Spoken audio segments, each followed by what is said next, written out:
Hello, my name is Sarah. Welcome to the It is a Sarah podcast. Today it is Monday, June 15, 2026, and in this episode I want to share my handwerk perikelen, which is a Dutch word for my creative adventures from this week with you.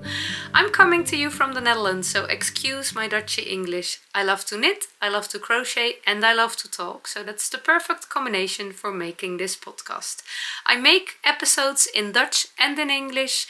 You can watch them all if you want to. Subtitles are available, and if you miss subtitles in a specific language, please let me know and I will check if I can add them. Okay, I have some different things to share. I have a finished object. There it is. And I did some surgery, some sock surgery, and also a tea surgery I want to share more about today. But let me start with what I'm wearing. Nothing new, it's actually a little bit old.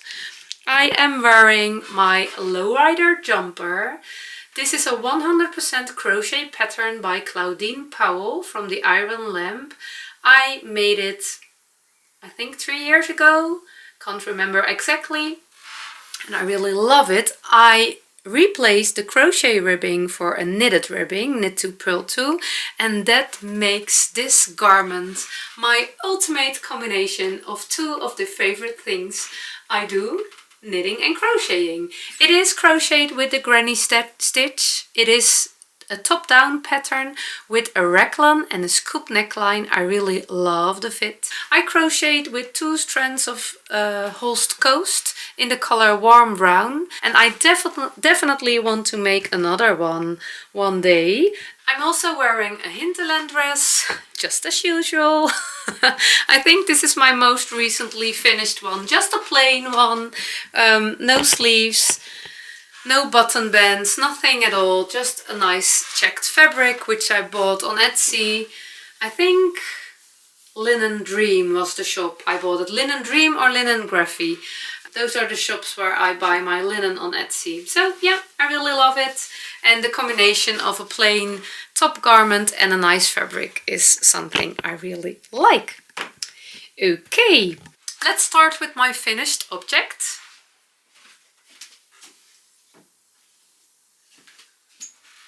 Here it is.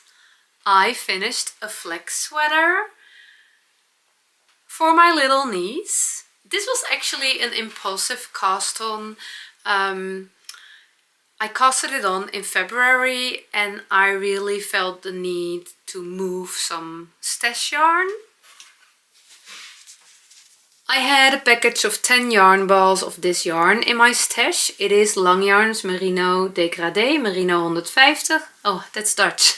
Merino 150. It is a sport weight yarn and it was gifted to me by Lang Yarns in the time I worked for them a few years ago, and I really love the colors. The only thing was when I started knitting with it, or maybe crocheting, I can't remember, I didn't really like the way the colors were changing. I think it was too slow. The colors were changing too slow. I can't remember exactly what my problem with it was, but I didn't really like it. So it was laying in my stash waiting for one day, and apparently that day was in February. I wanted to cast it on and I decided to knit something with the yarn Hold Double, and sport weight together with another sport weight yarn creates a little bit of a worsted weight yarn. And I thought it would be nice to knit my 5-year-old niece a flax sweater, worsted weight. I thought, I don't think it are really her colors. She's in her pink era, as a lot of 5-year-old girls are.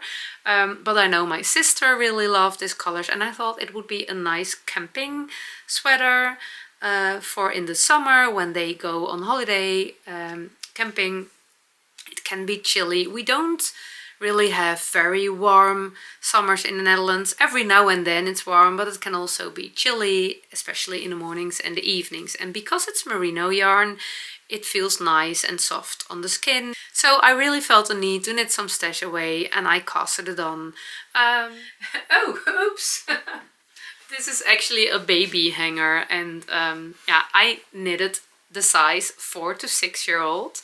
The Flax sweater pattern is a free pattern on Ravelry. TinCanKnits, I think it are two Scottish designers, and they have created a beginner's knitter pattern line with all free patterns. I think it's called Simple Knits. I'm not quite sure. I did know a few years ago. And the Flax sweater is part of it. And they have very well written patterns with all the tutorials, all the details, a lot of links to their blog in which they explain quite some things. So it makes it a really beginner friendly pattern. This is the worsted weight pattern, and you also have it in a fingering weight, the Flax Light, and if I'm correct, also a DK weight version, so different options.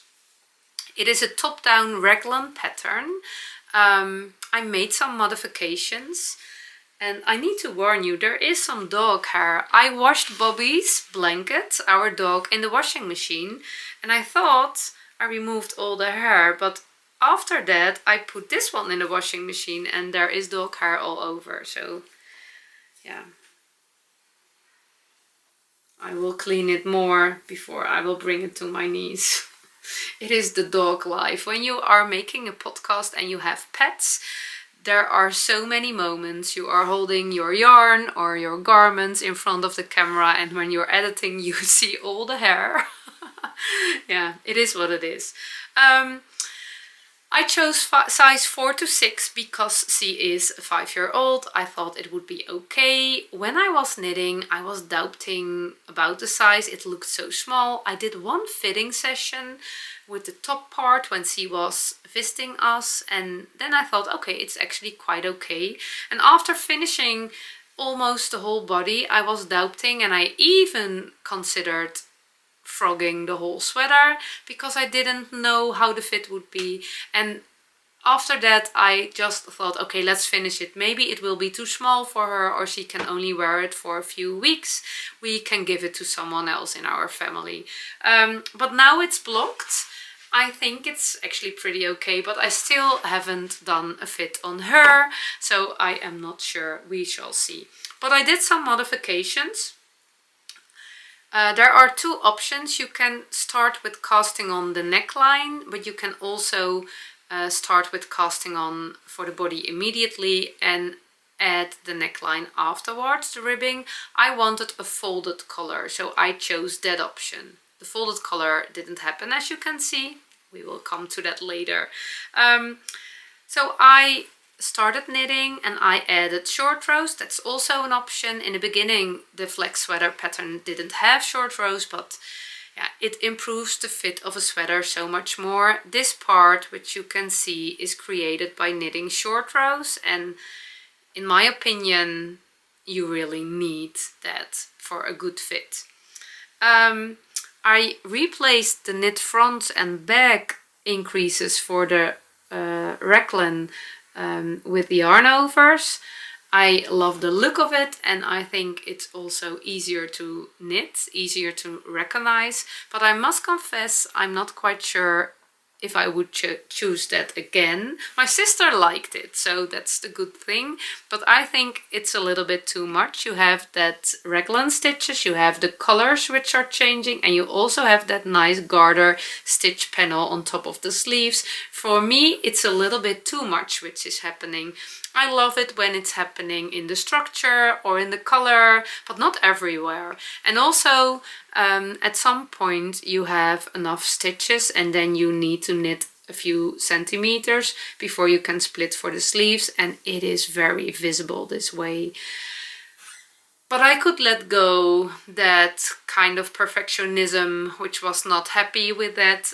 It's a child sweater, and when she's in it, it will be okay. You are watching that sweet little girl and not the sweater. I loved how the colors knitted up this way.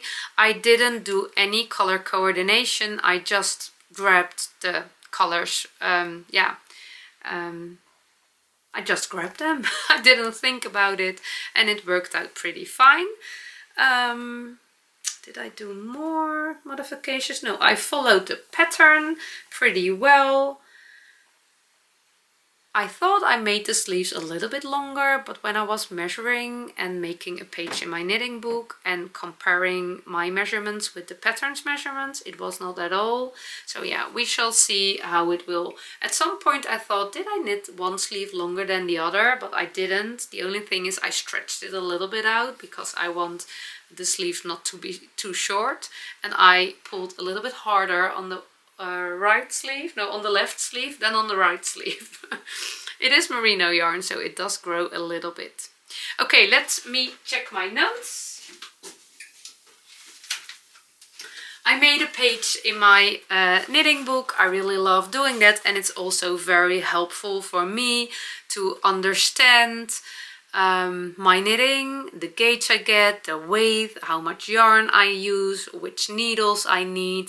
It's really good for my own experiences, and it really helps with picking next projects, comparing, and yeah, I always add pictures of my knitting book, of the page of my knitting book to my project page in Ravelry, and I really use that information a lot, the measurements, yeah, the gauge, whatever. It's really helpful to me. I knitted with 4.5mm needles for the body, 5mm needles for the sleeves. I always go up one needle size because you knit a small circumference, and I used 3.5mm needles for the ribbing and I-cord. I forgot to tell you about the I-cord. I did add a folded ribbing for the neckline, but it didn't look right on the sweater. It was not matching, it was too bulky. So I unraveled the folded neckline until I had a regular neckline, just a single layer, but still I was not sure about the look. That was actually the moment I wanted to frock the whole project, and I made an episode about it, and some of you were sharing in the comments your experiences with just a few rows of stockinette, a rolled neckline, and I think that inspired me to do an I-cord bind off, because the rolled neckline, I was not sure if I could do that correctly with picking up stitches. The only times I knitted a rolled neckline was I started with a rolled neckline.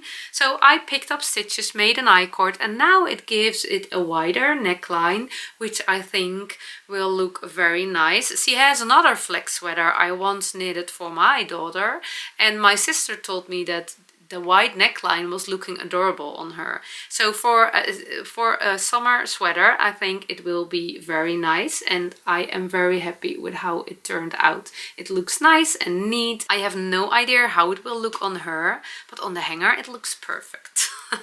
So thank you for your comments. They really inspired me to find a solution without frogging the whole project. I did get gauge. I was very proud of that. The pattern's gauge was 18 stitches, 24 rounds, and my gauge was 18 stitches, 25 rounds. And yeah, that's really satisfying, because getting gauge is not a certainty in my knitting life. I used 263 grams. I held the yarn double, so I needed 6 skeins with a little bit of leftover.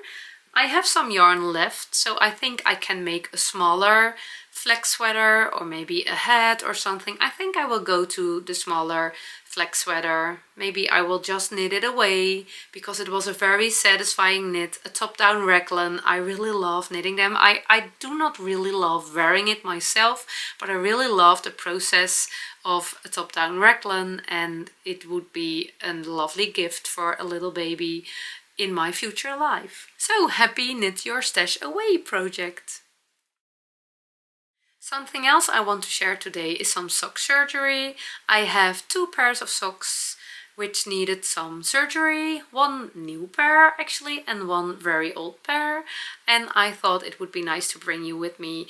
It is not meant as a tutorial. I'm not a tutorial maker. It's just some satisfying fixing content for my podcast.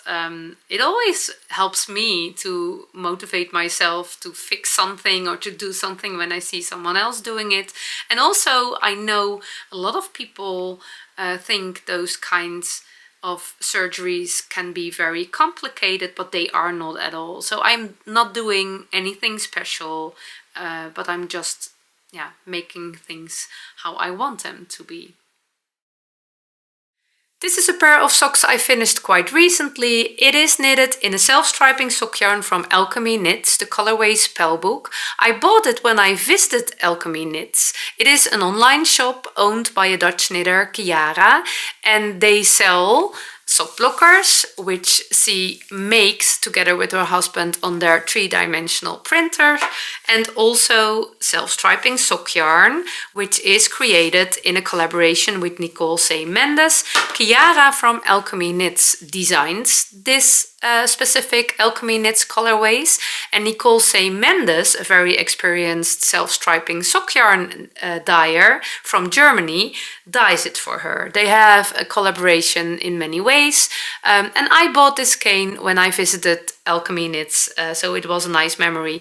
The moment I showed this cane to one of my daughters, she fell in love with it, so I knitted her a pair of socks.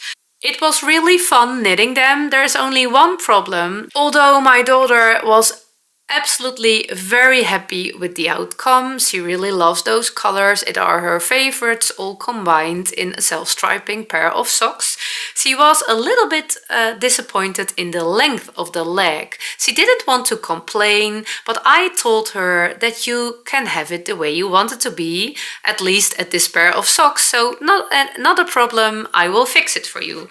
I fixed this sock, and as you can see, I added some length, and today I want to show you what I did and how I did it. It's nothing special, nothing difficult, it's not meant as a tutorial, just a little chat during a sock surgery.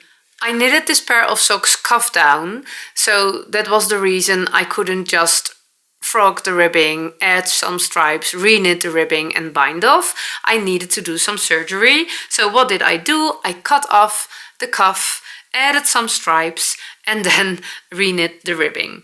And today I will do that with sock number 2. I did a quick fit on my daughter's foot and she was very happy with this length, so today I will do the same with this one.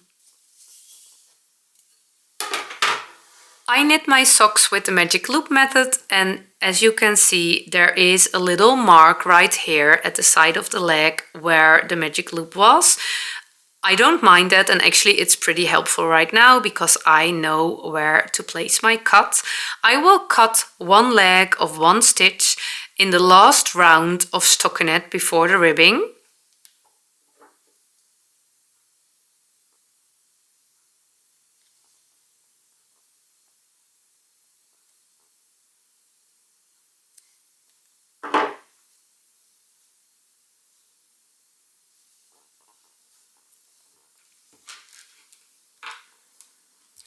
Now I use my needle point to unravel every stitch.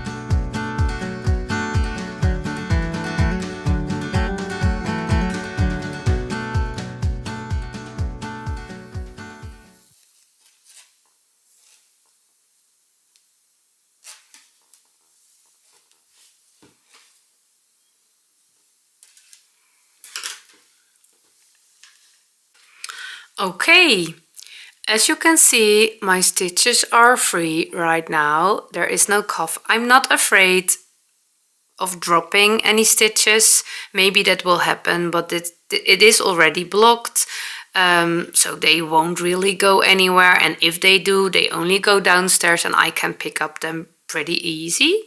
So let's put them on the needles.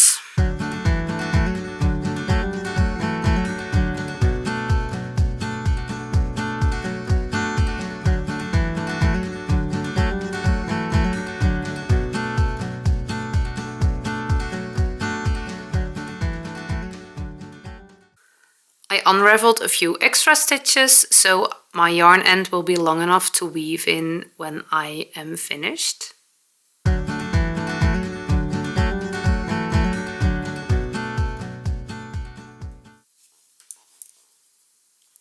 So the stitches are back on my needles. I counted while I was picking them up and I have the right amount of stitches. Now I go back to where my yarn end is.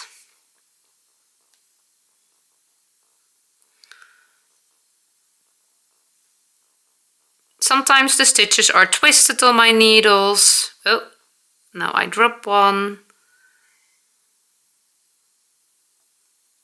Nothing to be afraid of. It is an option to knit from this cuff, but as you can see, the yarn is already knitted and blocked and it's really crinkly, and I have quite some left over. So what I will do with the cuffs is unravel them anyway and knit them up in my northeasterly blanket, in my memory blanket, and I will use some clean fresh yarn to finish this sock. I prefer to knit from the outside of the cake, but I can't go to the right color from the outside because I was knitting cuff down. So the colorway this way when I knit from the outside will be cuff down, as you can see. The light purple is here, and after that the orange is coming, so that's the wrong direction. I learned that from my first sock. So I need to find the right color from the inside. It's pretty tight.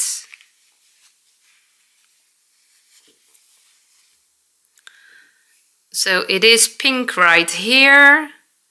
Pink is actually... Oh no, it's a different shade of pink. No, it's the right color. No. No, it's not. It's this color, but we need this one. So I need to wind some yarn to get to the last bit of purple. It will take a while. I accidentally didn't film the next step. I thought my camera was filming, but it was not. I searched for the purple and then I measured where to break the yarn with my unraveled cuff. It's only a small amount of purple before it turns into the next color, into pink. So to keep the stripes the same length, I can measure. As you can see, I took a little bit extra for the weave-in part, just to be sure. And now it's time to knit. I'm in the middle of a round because this was where my previous yarn end is. So we will attach the new one and add some stripes to the sock. I didn't count the rounds I added at the previous sock, but just by head I remember I added 2 stripes. So the other one, this was the color where I made the cut at the lilac stripe, and I added a dark purple and a dark pink stripe, and then I started the ribbing and I made the ribbing a little bit longer as well. So I will add a pink stripe, and which color is coming next? A brown stripe, and then I will start the ribbing. As you can see, the stitches of the ribbing are a little bit wonky. Blocking does have effect. So I need to weave in those yarn ends, finish this sock, reblock them, and then my daughter has the perfect pair of socks in her favorite colors with her favorite cuff length. Pretty easy. I have another pair of socks which definitely need some surgery. This is actually a pretty old pair. I couldn't find a Ravelry project page of it, which surprised me, so I am not sure in which year I knitted them, but I think it was back in 2019. It was definitely in the beginning of my sock knitting career. I do know which pattern I used for it because it's from a book. It is from this book, the Soxx book from Stine and Stitch, a German sock knitting designer, I guess. I think her name is Kerstin Balke. This is the Dutch edition of the book. A lot of colorwork patterns in it, but I chose a more structured pattern.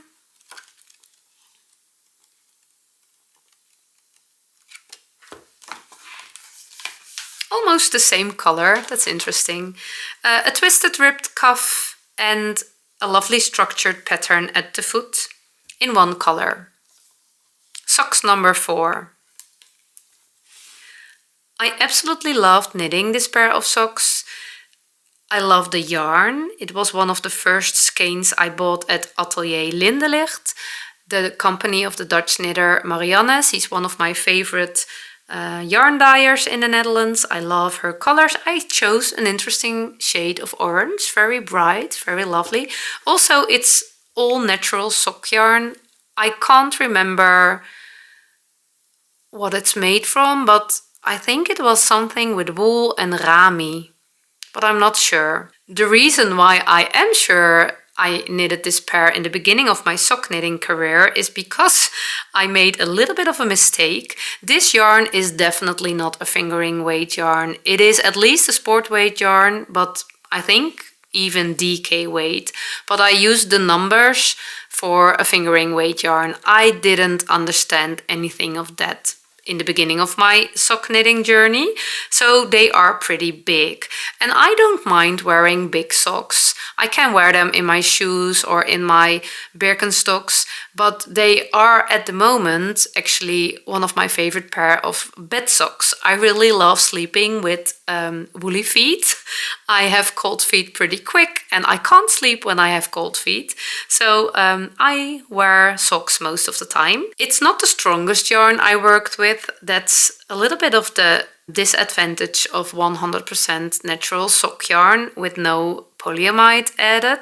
I know you have some strong options, but this one was not the strongest. So there are some holes in my sock, and as you can see, I already mended them once. I love mending socks. I think, yeah, it gives it a nice personal touch of reuse, so I don't mind doing that in a contrasting colorway. I actually like it pretty much, but the mending was not enough, especially at the toes. The heels are okay, but the toes, yeah, they needed more. As you can see, there's quite a big hole in it. This one was a little bit smaller. So what did I do? I already finished one. I cut off the toe the same way as I cut off the cuff from the other sock. I didn't have the leftover of the yarn. I don't know if I had any leftovers, but I couldn't find it anywhere. So I decided to add some other yarn. This is Long Yarn's Wool, and I think this might be the one with silk added and also with polyamide. This is quite a thin sock yarn. It was gifted to me when I worked for Long Yarns, and I have quite some skeins left. I decided to hold it double to create a DK weight toe, and it worked pretty good. I knitted on 2.25mm needles, which is quite a small needle for a DK weight yarn, but I really wanted the toe to be steady and strong fabric. With a tight gauge, I think the toe is a little bit more durable. I actually love the combination of orange and pink.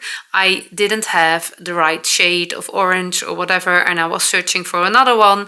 And quite recently, my friend, my Dutch knitting friend Elske, told me she loves the combination of orange and pink, and I thought about that when I found this skein. So yeah, I really love the combination as well.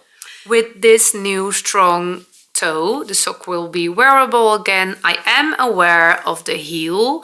It will be a little bit more of a challenge to replace the heel. I don't think it's impossible, because I think this small heel, I still can cut it out, but I prefer the mending part at this one, so I will add a little bit more mending at that point.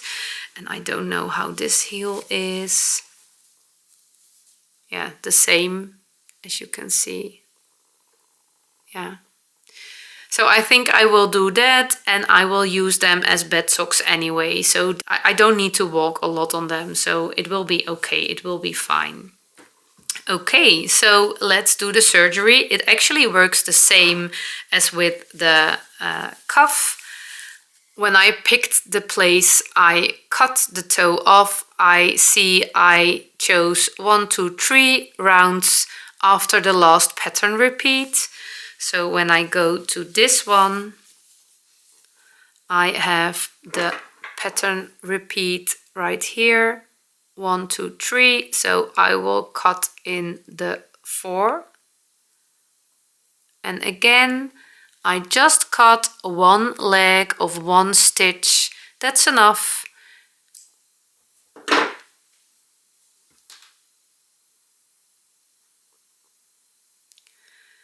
And we will do the unravel game again. Okay, my stitches are back on the needle. I don't know if you can see it, but they are still quite messy because every now and then I dropped a stitch and then I picked up the stitch 1 round below, including the strand of yarn, but I will fix that in my first round. I'm working with 2 strands of yarn, 1 from the outside and 1 from the inside. So my stitches are twisted on my needles every now and then, or with a strand of yarn.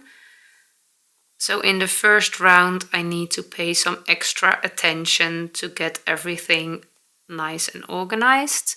So for example, this is a strand of yarn, which I need to pull through the stitch.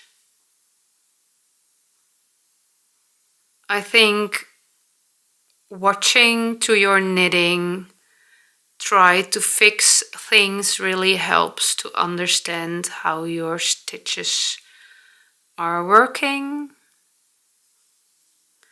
When I just started knitting, I was really afraid of dropping a stitch.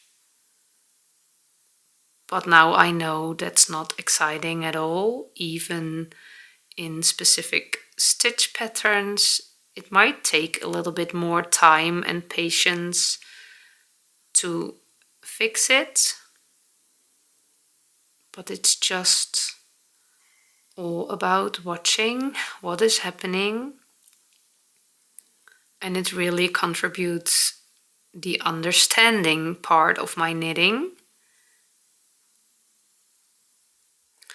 Okay, my stitches are back on my needles. I discovered right here, don't know if you can see it, I missed 1 strand. That's always happening when I knit with double strands of yarn. I missed 1, but again, it's not a problem. When I will come to that stitch, I can pick it up pretty easy. Let's do that. Here it is, just a single strand instead of a double one. So let's pick it up again. This one is messy as well, so I dropped the stitch a little bit lower so I can pick it up nice and neat. You can do this with a crochet hook if you prefer.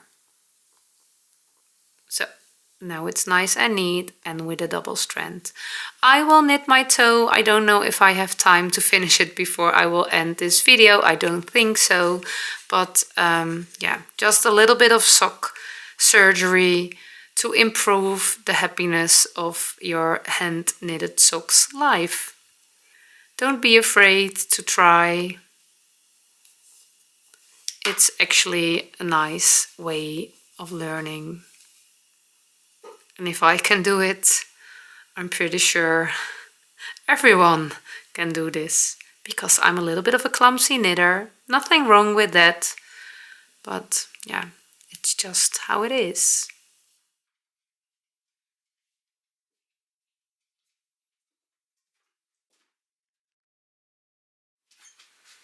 And last but not least, another surgery project, which I haven't completed yet. I thought it would be nice to show you the difference. This is my salty air tea. I knitted this one last year, but I haven't worn it once because it didn't turn out the way I wanted to be. It is a round yoke pattern by Samantha Guerin, top down with a lovely lace yoke. I knitted with Knitting for Olive yarn.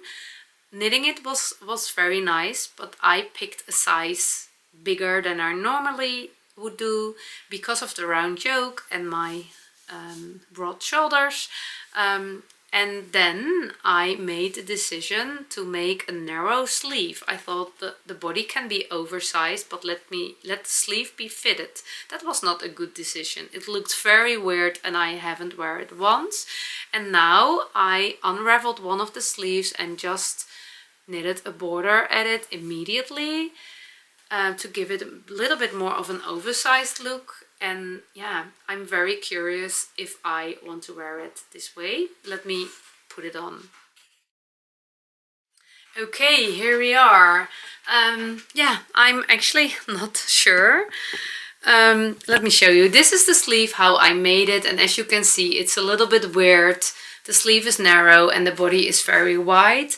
And at this side, I frocked the sleeve, picked up the stitches again and immediately added some ribbing, which is a little bit wonky. I didn't have any yarn left, so I needed to use what I have. I still have some more left. I could have made the sleeve a little bit longer, but I thought it would be nice. And I think this way, I think it will be wearable. I really love the color. I really love the combination on this dress. I still think the body is pretty wide.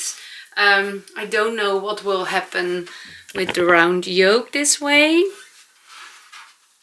I think it will be good. I'm pretty sure it won't be my favorite garment, but it will be wearable. So yeah, I don't think I will make a round yoke fingering weight pattern pretty soon again because of this problem, but I love the look when I stand still. I love the look. So yeah, I will fix this. It was interesting because it's laying on a pile for ages, for a year, and this was fixed in less than 30 minutes. So yeah, I need to reblock it because the yarn is very wonky. I hope it will improve a little bit, and yeah, I hope I can wear it this way. It would be perfect for today. I don't have many tees in my handmade wardrobe, so the Knitting for Olive yarn is feeling very nice, very light, very drapey, but it adds a little bit of warmth, exactly what I need today. Yeah, so I will finish this maybe today, I don't know. Let's finish my episode first and I hope I can wear it. Yeah. So this was it for today. A lot of surgery. I also started a new test knit. Last week I showed you my Wildflower top. I applied for a test knit from Ronja Hakalehto again. This is her Wonder Bloom vest. I love it a lot. I already started at the back panel and it's absolutely a HeartJumping project. So I will knit on that one this week. And I am being a little bit all over the place with all my projects. I casted on a new summer top in which I tell you more about in my Dutch episode. And also I have all the plans for summer, but I also want to finish older projects, so I'm really happy playing a little bit around. I had some weeks of hyper focus knitting with my Wildflower and my Sorgenfri jacket, which still needs buttons, and now it's very nice to be a little bit all over the place, just grabbing projects for which I feel the most motivation at that moment. That really feels good right now. So I'm having fun. I hope you will as well. I wish you a wonderful week filled with a lot of HeartJumping moments. If you can't find them, create them because we need them. Bye bye!